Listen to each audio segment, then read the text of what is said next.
Our guest on Profonde TV today is Arjuna Ardagh. Arjuna is an in-demand global public speaker, executive coach, and author of 9 books, including the 2005 #1 national bestseller, The Translucent Revolution. His latest book is Radical Brilliance, The Anatomy of How and Why People Have Original Ideas Which Change the World.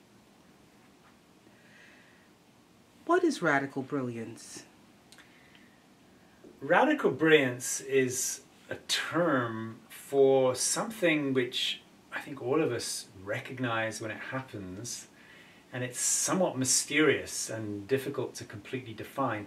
It's really those moments when we step out of our own way and something really comes through us that displays a genius that is not really personal anymore. It's like you're being danced more than dancing, and that which comes through us has an evolutionary effect on everything. So you could say Albert Einstein was radically brilliant in the moment when the general theory of relativity came into focus, but he was laying in the bathtub when that happened. He wasn't like working hard, trying to do something. He was relaxing and something came through him. And there are many, many examples of people who there's a moment when something just flows, and that something indicates to us an intelligence much bigger than what we think of as personal and human. Based on your response, then, should we just relax to become radically brilliant? In a way, yeah, that's part of it. Absolutely. That having not just like relaxation where you check out, but having a certain kind of relaxation, which is a relaxation that is alert and present. That is certainly a part of it. Radical brilliance, we've come to discover, is the confluence of 4 different forces which have separate values. So that's where it's somewhat confusing, because it's 4 things coming together, 4 things coexisting, which appear to be in opposition to each other. You can think of a parallel in health. What do you need to be healthy? Well, you need to go to the bathroom every day. If you don't go to the bathroom, you're going to accumulate too much toxin in your body. But health is not just about that. It's also about eating good food. So you put the food in, you take it out. Those are opposite things, you see. Then you could say, well, health is about getting enough rest. But if you stay in bed all day, you won't be healthy. You also need to exercise. So these are opposites. And we could keep going. Health is about being with people. It's also about having time to be with yourself. Good health involves things with opposite values coexisting. And in the same way, brilliance is the result of 4 different quadrants, 4 different forces coexisting together in a human life. What's stellar about your book, in addition to describing radical brilliance, is you describe how to deal with the obstacles to brilliance. Right. Can you say something about that? Sure. My friend Kurt Blackson, who is one of the most radically brilliant people I know, he was kind enough to write the foreword to this book. And in the foreword he said, we're all born brilliant. As children, we're all brilliant. And we sing and we dance and we play and it's all brilliant. Then we start comparing ourselves, thinking I should be more like this, not enough like this. We start to judge ourselves and the brilliance shuts down. So you could say that the book, Radical Brilliance, and the vision, it's not so much how to be brilliant. It's a map which shows us how we block brilliance. So once you understand these 4 cycles, there are actually 4, you could say 4 styles of resisting, 4 ways that we resist brilliance. One is addiction. That we get addicted to one part of the cycle and we want to just keep going in that part of the cycle at the expense of the rest of the cycle. The other form of resistance is judgment, where we develop a value set or a mindset that judges a part of the cycle and therefore it withers and dies. Another form of resistance is what we call aspiration resistance, where you get into a habit where you really want the next phase of the cycle. It looks amazing, but you also resist it. For example, one of the phases of the cycle is 6 to 9, we call it. It's like a clock, so 6 to 9 is that quadrant down there. In 6 to 9 is about relaxing, letting go, forgiving yourself for mistakes. It's in terms of brain chemistry, it's the movement from noradrenaline to GABA. Well, people who get who have aspiration resistance in 6 to 9, they say, oh wow, you're going for away for the weekend. That's so smart of you. I want to take a break soon as well, but they never do. They aspire to resting, but they never get around to it. Or somebody could aspire to starting a book, but they never get around to it. So these are forms of aspiring to something, but resisting it at the same time. And the last kind of resistance we call looping, where you become a specialist. You become a specialist in one area of the cycle, but you really shut down the rest. So, and unfortunately, that's the kind of disease of our time, is everyone becomes specialists in one little area, but we lose the wholeness of like a Leonardo da Vinci or a Shakespeare or somebody who was a Renaissance person. What's special about your book, in addition to its readability, is that it can be a guide in almost any place you open it. So I want to know what motivated you to write this book. What drove you to put this together? You have other successful works. What is it that really inspired you to write this? I didn't interfere with it, that's all. The story is, Phyllis, that I had a car accident a little more than 2 years ago, a really bad car accident. I mean, the kind of car accident where if you saw the car after the accident, you would say there's no way that guy survived, because I mean the whole front of the car was crumpled in. And logically, I shouldn't be sitting here today. Also, when this accident happened, I was driving in the middle lane of the freeway, so there was cars on the left and cars on the right. The accident happened, and then the next thing I knew was I was in the middle on the grass, on the middle of the freeway, between the two directions. I don't know how I got there. I was unconscious in the middle. So this is all like a bit of a miracle. And I actually opened the door and stood up and got out of the car. And I was just like, oh, I was asking other people, are they okay? And they're going like, don't move, because I had blood everywhere and I didn't even know about it. But miraculously, I had no broken bones. And the other people were not hurt, But it was an incredible shock to the system, such that I was just unable to move for about 3 months. I just lay in bed, just staring at the ceiling. I was stunned. I couldn't move. And that kind of stopped. It stopped my life. I could just stare out of the window at the trees outside of our bedroom window. And during this time, rather like a jigsaw puzzle, little fragments just showed themselves. And really, I guess in stopping like that, the question that really was just there, I wasn't doing anything, but the question just kept being there. It was like, what is a good use of a life? What is a good use of the rest of my life? What is an intelligent use of the remaining decades I have to live? And it was clear, I was running a school at that point, which was quite a successful school, but it was just clear that I was going to have regret when I died, And so this question came up, what would really be the best use of a life?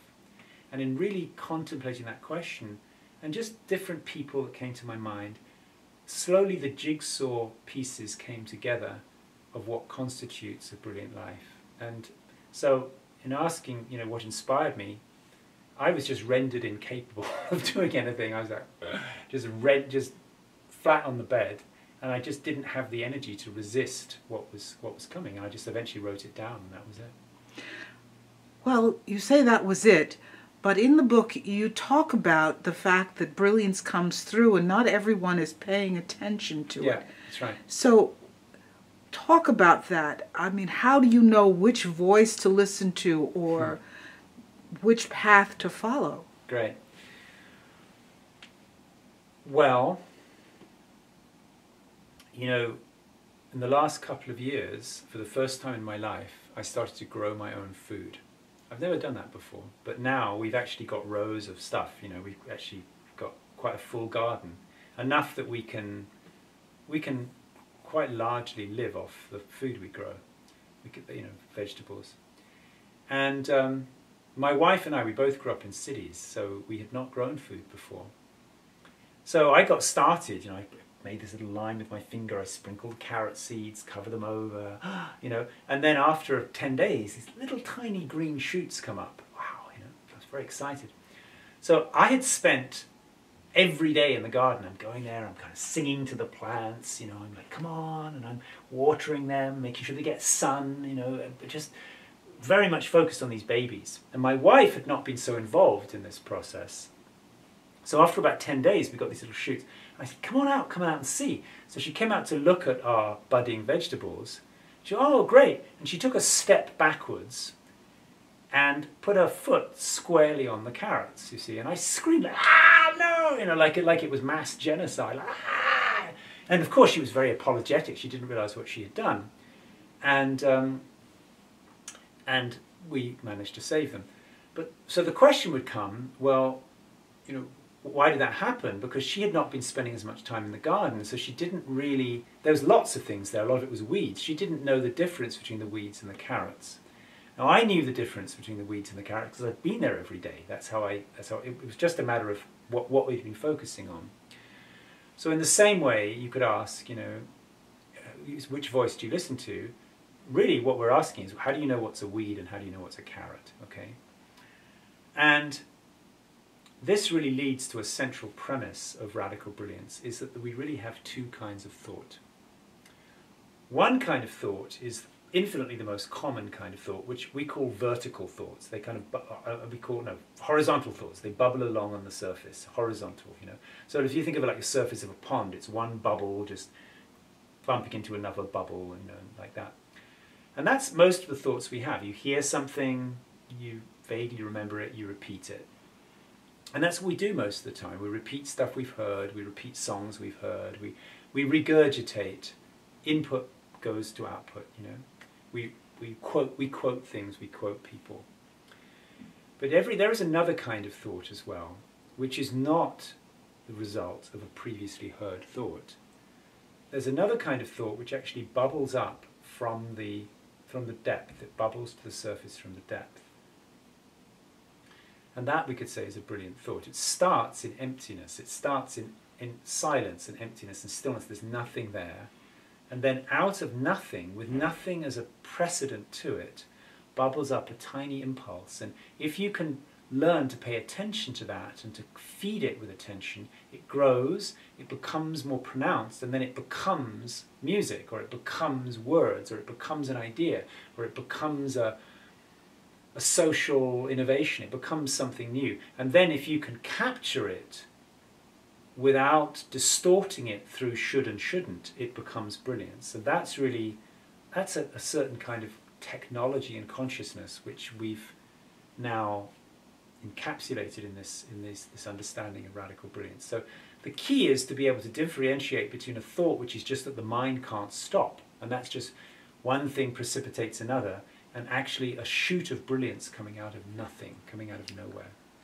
I have to challenge you just a bit, because there are lots of brilliant people with whom I've talked, and many have often killed great ideas because they have a voice in their head that says, this couldn't possibly be a good idea. Look at the idea that you did last week, or the idea, and they've torn up their work or ripped up their music. Yeah, I agree. Yeah.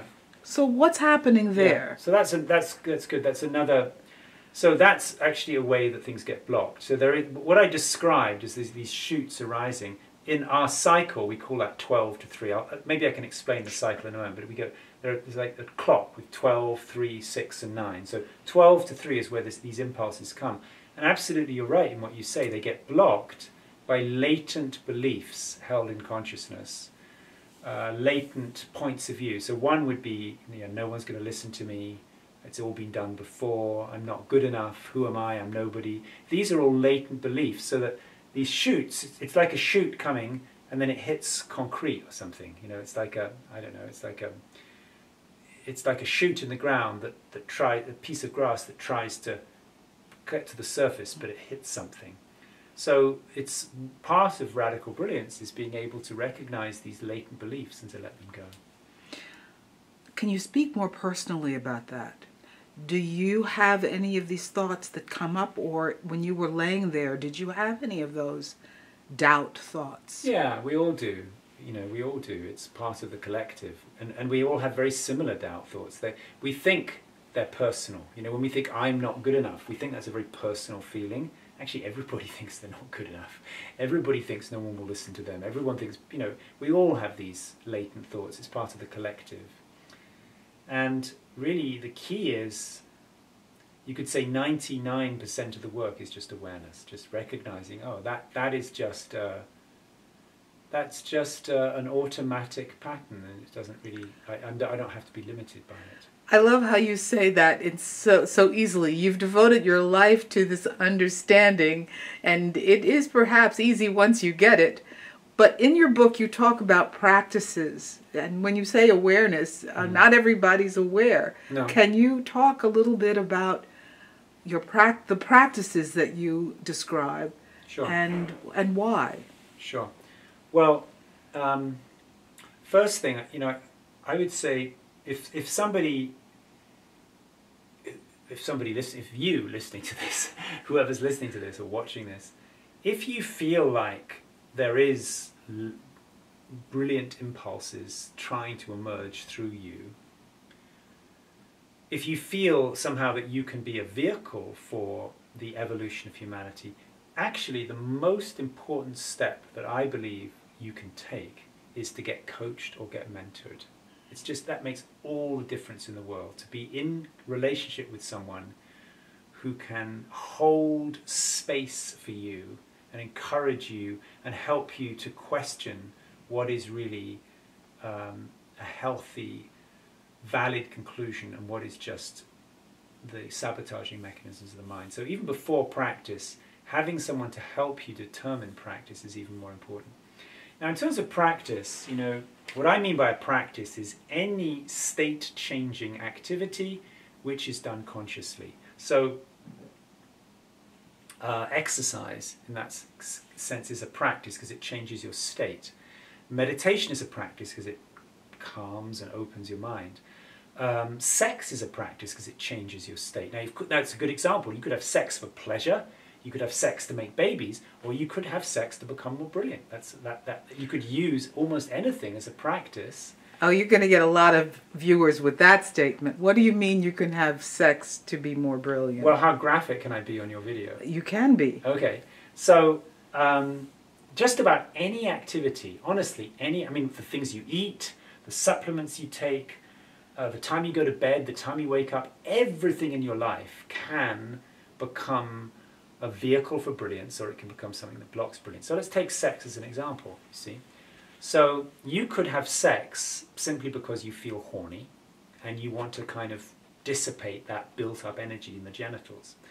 And if you do that, particularly it's a little bit different for a man and a woman, obviously, but for a man, if a man ejaculates, that's probably not going to become a state-changing activity that leads to brilliance, because after ejaculation you feel like, you're tired. Now, I don't have conscious memory of being a woman, so I don't know from personal experience what it's like, but what women tell me is that also there are ways that sexual arousal can stay very much concentrated in the clitoris, or it can expand more, you know, deep into the vagina and then spread into other parts of the body. So if we enter into sex, just as an example, knowing that what we want is to cultivate brilliance, well, first of all, you can devote time to sex. You can say, okay, now we're going to practice moving energy. The word Qi Kung in Chinese means an exercise that moves energy. So in that sense, sex is a form of Qi Kung. It moves your energy. So then you would deliberately practice certain forms of foreplay to arouse energy, to spread energy more into the whole body so that the arousal doesn't stay too much concentrated in the pelvic area, but it spreads. Then when there's been enough arousal, there can be entry. But the important thing is that you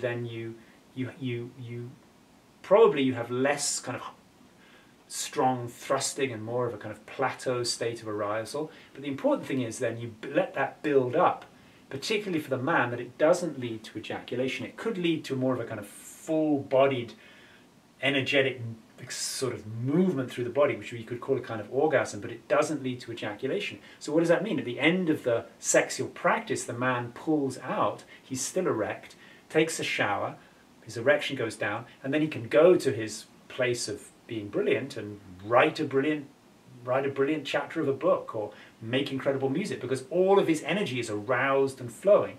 Now that's a different way of having sex, you see. But it's not just a different way functionally of having sex, it's a different motivation for having sex. You're having sex, really the entire sexual act is a foreplay for making love to the world through your art, through your music, through your social innovations, through your political activities, whatever. Making love is just foreplay for the bigger making love to the world. That's just one example. We could take absolutely anything you do in life, anything, and see how it could become a practice to cultivate brilliance.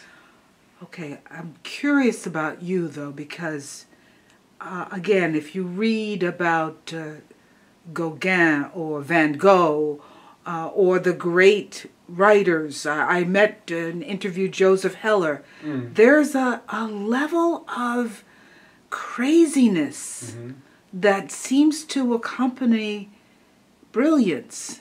Is there some correlation there? Well, there is definitely sometimes a level of craziness that accompanies what we call creativity. Although I would like to suggest that image of the kind of crazy artist, or the kind of crazed artist or suffering artist, has actually dissipated quite a lot in my experience in the last few decades, as we've seen the infusion of spiritual practice into Western culture, but also the infusion of intelligently used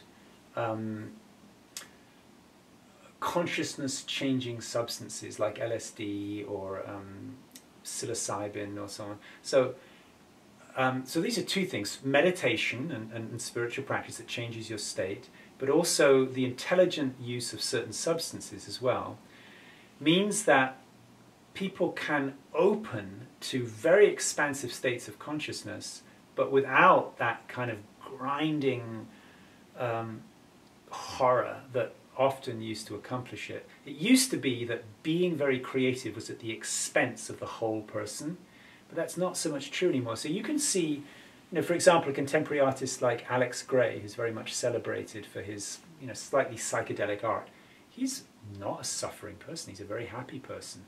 Alan Ball, who wrote American Beauty, a screenwriter, he's an integrated, happy person. I know a lot of artists today who have a deep practice. They're whole, they're integrated, and they produce great art. David Lynch, very deep man. He produces quite tortured work, but he's not a suffering person.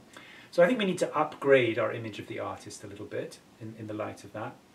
But also, creativity and brilliance, I think we need to separate them out. So creativity in our cycle, and maybe we want to take a moment to define the phase of the cycle, but in our cycle, what we call creativity is only one of the 4 phases of the cycle.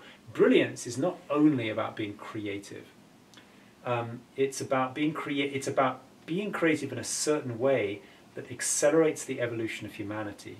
So, for example, Linus Pauling, who, definitely discovering the therapeutic benefits of, the necessity of vitamin C to human diet, but also the therapeutic benefits of taking vitamin C in its pure form and as ascorbic acid. That definitely upgraded the game for everybody. You could argue that Steve Jobs, with all of the innovations he created, upgraded the game for everybody in terms of global connectivity of knowledge. However, I don't know, there are artists who put pigs in formaldehyde and display them, and that's kind of art. But it's maybe a little more difficult to see how that really upgrades the quality of life for everybody. I'm not saying it doesn't, I'm just saying it's a little bit more of a stretch. So we need a little bit of a distinction between, because art can be very expressive of darkness. Art can be very expressive of rage. Art can be a way of giving expression to collective feelings, but it's not necessarily part of the evolutionary movement of us all moving from kind of base animal aspect of our natures into the more, the highest possibilities of human potential. I want to go from here to what you accomplished, given the scope of this subject. You came up with a model, a metaphor, a structure. So go back into this for us. and make sure that we come away with understanding Yeah. your clock. Sure, sure. Well, I'm very happy to do that. I just want to slightly tweak Okay. the language, All right. which is important. I don't experience that I did anything. In terms of what we usually call I, okay? And, you know, we use this word I a lot. Of course, it doesn't really have a fixed definition. You can't say, well, you know, this is hand and this is nose and this is eye. I is quite a vague word, you know. So what we often mean by I is a concentrated sense of individuality that has certain opinions and beliefs and likes and dislikes, and that is therefore defined as separate from other I's. So that localized sense of me, which we all have, that was not really that doesn't have much to do with this brilliant cycle. It just temporarily didn't have the strength to block it, you see.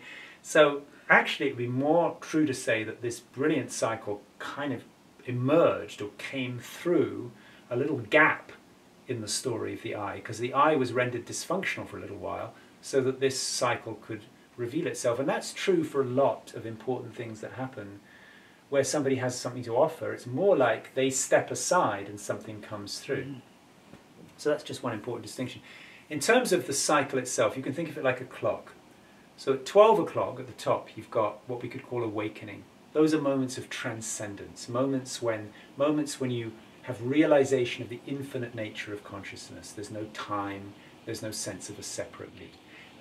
Then 3 o'clock, which is the next point on the next stopping point, is creative flow, full on, just things flowing through you, up all night, automatic writing, playing music, or just having a lot of ideas, but it's coming through you very fast. But that's different from awakening. Awakening is more like meditative. This is very flowing, so 12 o'clock is the domain of spirituality. 3 o'clock is the domain of creativity. 6 o'clock is the domain of accomplishment. It's where we get things done, we operate within boundaries, we have budgets, deadlines, agreements, contracts, and that's a very different feeling. You're working within time and boundaries. And finally, 9 o'clock is the place of learning and humility. It's where you become fully, acutely aware of your limits as a human being, and you accept those limits and realize you're not this infinite source of brilliance that you thought you were at 3 o'clock. Now, what's important about these, they're not just stations, they're movements. So we're constantly in a movement. They're 4 journeys which overlap. So the journey from awakening to flow is actually a fairly underappreciated journey. There's not a whole lot of literature about it, but the movement from 12 to 3 it's about waiting. It's about really being still and letting these impulses arise and allowing them to grow without interfering with them to the point that they can be captured. So that's a movement. The movement, so that begins with these finest impulses, which in Kashmiri Shaivism are called spanda, little tiny impulses, just fine impulses of life force. They grow in intensity until they become creative flow. The next movement from 3 to 6 is from intention. Now, intention is actually a creative act, so it belongs at 3. But intention is the beginning of the journey of accomplishment. It starts with intention, and then it becomes making promises, making plans, making agreements, doing what you said you'd do. It's a lot about discipline, that phase. That brings you to 6. 6 o'clock is where now you're making decisions. And one of the key things is, because you have to make decisions, you're also responsible personally for the result of those decisions. So this introduces the idea we call double bind. Because you have to make a decision and you're responsible for the outcome, eventually you get to the point where whichever decision you make, you're going to feel some regret. Either you burn yourself out, or you burn someone else out, or something happens where either you regret what you did to yourself, or you regret what you did to somebody else. We can give a lot of examples of that. So that means just after 6 o'clock, you start to feel self-doubt. It's like, oh, I made a mistake, I can't believe I did that, you want to apologize. So this is the movement from self-doubt to self-acceptance. And there's a lot happens in there. That's where you learn things, where you forgive yourself, where you make amends, where you make different plans. It's where you integrate from learning. And that's how that's how the quality of your activity increases. You see, that's 6 to 9. And finally at 9, you're feeling completely humble. You're feeling like, you know, I do my best, but I'm a very limited monkey. You know, I'm not perfect. And so 9 to 12 now is actually the journey of spiritual activity, where you move from humility into surrender. You move from, please Lord help me, or please Divine Mother help me, to actually merging with what you think of as the divine, you see. So those are 4 movements, and really you are always somewhere. In any moment you are somewhere in one of those 4 movements. But also we can see that brilliance happens when your life is freely flowing through those 4 movements on a daily basis, on a weekly basis, on a monthly basis, or not a monthly so much, but on an annual basis. But you could also see that any lack of brilliance is characterized by blockage somewhere in one of those 4 cycles, 4 quadrants. As we end this conversation, what is your wish for humanity? Obviously, you are driven to offer this wisdom through you. What is your wish? To step aside and to allow something which has made itself clear to me, but to allow something that is benevolent and intelligent and humorous to have its way with us. And that, which you could say is perhaps the collective, perhaps it's, you know, our higher expression, perhaps it's God, I don't know, but when that can have its way through us, when that can dance us, when that can call us to be the best version of ourselves, that's where we really can have hope and optimism for human beings living on this ball of rock in the middle of space.